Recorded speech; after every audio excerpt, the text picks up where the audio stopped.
ఒక 3 నెలల పాటు చెక్కు చెదరకుండా నిలవ ఉండే కొత్తిమీర ఊరగాయ ఎలా చేస్తారో ఈ విధంగా చూద్దాము. కొత్తిమీర 2 కట్టలు పెద్దవి తీసుకున్నాను.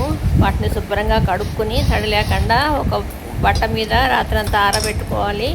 ఎక్కడా తడి ఉండకూడదు. తర్వాత ఈ కొత్తిమీరకు గాను ఒక 50 గ్రాముల చింతపండుని వేడి నీళ్ళు పోసి నానబెట్టుకోవాలి. నానబెట్టుకున్న తర్వాత దాన్ని గుజ్జు తీసుకోవాలన్నమాట.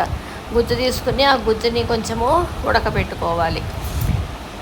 ఇప్పుడు మనము ఈ కొత్తిమీర తడి లేకుండా చూసుకున్న తర్వాత దాన్ని వేయించుకోవాలి. ఈ విధంగా గుజ్జు చేసుకోవాలన్నమాట. కొంచెం చిక్కగా, కొంచెం పలచగానే ఉండాలి, మరీ చిక్కగా ఉండకూడదు. ఇలా పలచగా ఉన్న దాంతో కలుపుకుని మనము కొత్తిమీర గ్రైండ్ చేసుకుంటే గ్రైండ్ చేయడానికి సులభం అవుతుంది.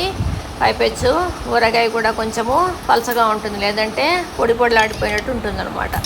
ఆ విధంగా గ్రైండ్ చేసేసుకుని మొత్తము దానిలోకి ఆవాలు, మెంతులు వేయించి పెట్టుకున్న, డ్రై రోస్ట్ చేసి పెట్టుకున్న తర్వాత గ్రైండ్ చేసుకున్న పొడిని కలపాలి ముందుగా.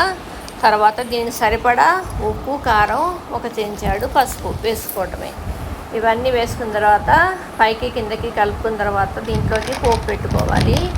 పోపుకు గాను నూనె, శనగపప్పు, మినపప్పు, ఆవాలు, జీలకర్ర, మెంతులు ఇవన్నీ వేసి వేయించుకున్న తర్వాత అందులో పాల ఇంగువ కూడా వేసి వేయిస్తారు. అయితే ఈ పాల ఇంగువ వేగిన తర్వాత పైకి తేలుతుంది. దాన్ని తీసి పక్కన పెట్టుకుని పొడి చేసుకుని ఈ పచ్చడిలో కలుపుకోవాలన్నమాట.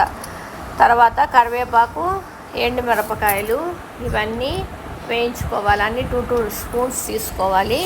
ఇవన్నీ వేయించుకున్న తర్వాత ఆ పోపులో మనం గ్రైండ్ చేసి పెట్టుకున్న కొత్తిమీర వేసుకోవాలి.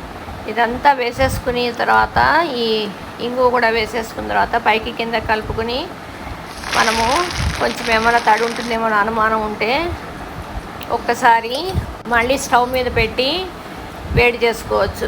వేడి చేసుకుంటే ఏమవుతుందంటే అంచుల్లోకి నూనె చేరుతుంది. అలా అంచుల్లోకి నూనె వచ్చినప్పుడు ఖచ్చితంగా బయట పెట్టినా కానీ 3 నెలల పాటు నిలవ ఉంటుందన్నమాట.